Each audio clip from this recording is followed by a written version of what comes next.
Halo teman-teman, jadi di sini aku mau sharing ke kalian gimana caranya aku bisa dapat 3 beasiswa sekaligus ketika masa kuliah di UIN Raden Patah Palembang. Yang pertama, aku mendapatkan beasiswa YBM Brilian, yaitu Yayasan Baitul Mal Brilian. YBM Brilian ini beasiswa dari Bank BRI yang dikhususkan gitu ya waktu dulu tuh untuk semester 1, semester 2 yang memang mahasiswa awal.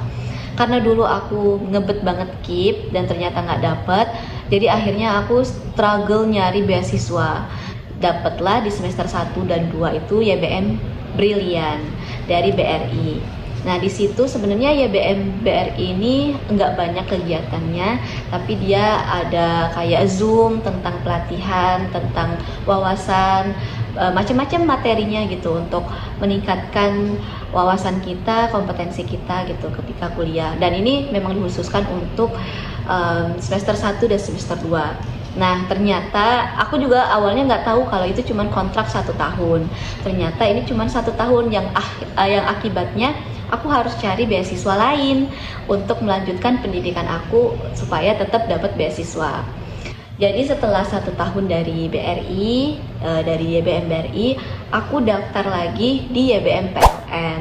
YBM PLN ini Yayasan Baitul Mal dari PLN. Jadi konsep beasiswanya tuh bukan hanya dapat pembantuan biaya, tetapi juga ada pembinaan, ada juga aksi sosial yang harus kita lakukan, dan ada program-program kerja yang bisa meningkatkan kompetensi kita, wawasan kita, dan juga skill kita gitu di YBM PLN. Menurut aku ya, nilai keislamannya juga sangat berasa, kegiatan sosialnya juga sangat banyak, dan tanggung jawab moralnya tuh kerasa banget gitu. Jadi kita harus menjalankan berbagai program dengan amanah, dengan tanggung jawab, karena kita menjadi bagian dari penerima beasiswa YBM PLN. Jadi kita harus memberikan impact gitu, tenaga, pikiran untuk melanjutkan program-program atau menjalankan program-program YBM PLN.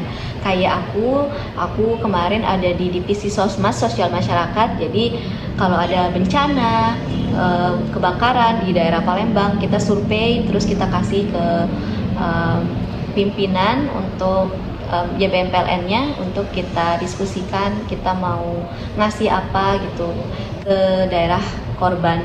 Terus banyak juga sih kegiatan YBM PLN, contohnya kayak pendidikan, ekonomi gitu, perbantuan UMKM, kita juga bantu di YBM PLN. Pokoknya program sosial dan juga kemanusiaan itu ada di YBM PLN, dan kita menjalankan gitu sebagai bentuk penerima dari atau bagian dari Yayasan Baitul Mal PLN. Dan PLN ini beasiswanya benar-benar padat kegiatannya. Kalau BRI dia nggak terlalu padat kegiatannya, cuman Zoom, kebanyakan Zoom gitu untuk wawasan materi yang diberikan. Kalau dia di PLN, dia lebih ke aksi sosial gitu. Nah, yang ketiga, karena ternyata ini kontrak juga di YBM PLN 1 tahun, dan untuk melanjutkan semester 5-6 aku harus daftar ulang di YBM PLN. Dan kodratullah aku nggak lulus di kedua PLN, jadi aku daftar di beasiswa Bank Indonesia yang dinamakan GENBI, Generasi Baru Indonesia.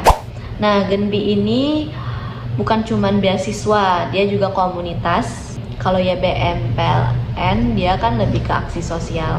Kalau di GENBI dia lebih ke leadership, terus ke program-program campaign tentang rupiah, tentang makro dan mikro rupiah, atau tentang uang cinta, bangga, dan paham rupiah, tentang KRIS, tentang mengkampanyekan hal-hal yang menjadi informasi dari Bank Indonesia. Nah, jadi kalau GENBI ini lebih ke pengembangan diri, beda sama PLN yang kegiatannya lebih ke aksi sosial dan juga lebih padat. Dan 3 beasiswa ini aku dapetin itu ngulang lagi dari awal, jadi harus upload esai, wawancara lagi. Nah, kalau di YBM PLN dan YBM BRI dia dapatnya 3 juta per semester. semester. Jadi 1 tahun itu 6 juta. Kalau di generasi Bank Indonesia, dia dapatnya per semester itu 6 juta. Jadi untuk 1 tahunnya itu 12 juta. Sebenarnya lumayan ya untuk menambah relasi juga, menambah pengembangan diri. Nggak ada ruginya ikut beasiswa di luar, karena kalau aku mengharapkan KIP, mungkin relasi aku cuman sampai di lingkungan KIP, tapi ternyata Allah nyuruh aku untuk daftar beasiswa yang banyak biar relasinya nambah banyak, ketemu yang di BRI, ketemu yang di YBM-PLN, ketemu lagi orang-orang baru di Bank Indonesia. Jadi Allah kasih relasi yang lebih ketika aku berharap banget di relasi yang cuman KIP gitu. Kalau KIP kan kita nggak bisa daftar kemana-mana. Kalau kita cuman kalau kita struggle nyari kemana-mana, otomatis relasinya juga bakal kemana-mana gitu. Jadi intinya harus terus berpositif thinking dan mau berusaha. Nah, di next video aku bakal share gimana cara daftarnya dari beasiswa YBM BRI, YBM PLN, dan Genbi Generasi Bank Indonesia. Kalau kalian mau ceritain pengalaman aku, seleksinya gimana, esainya gimana, interviewnya gimana, boleh tulis di kolom komentar. Semoga bermanfaat. Bye-bye.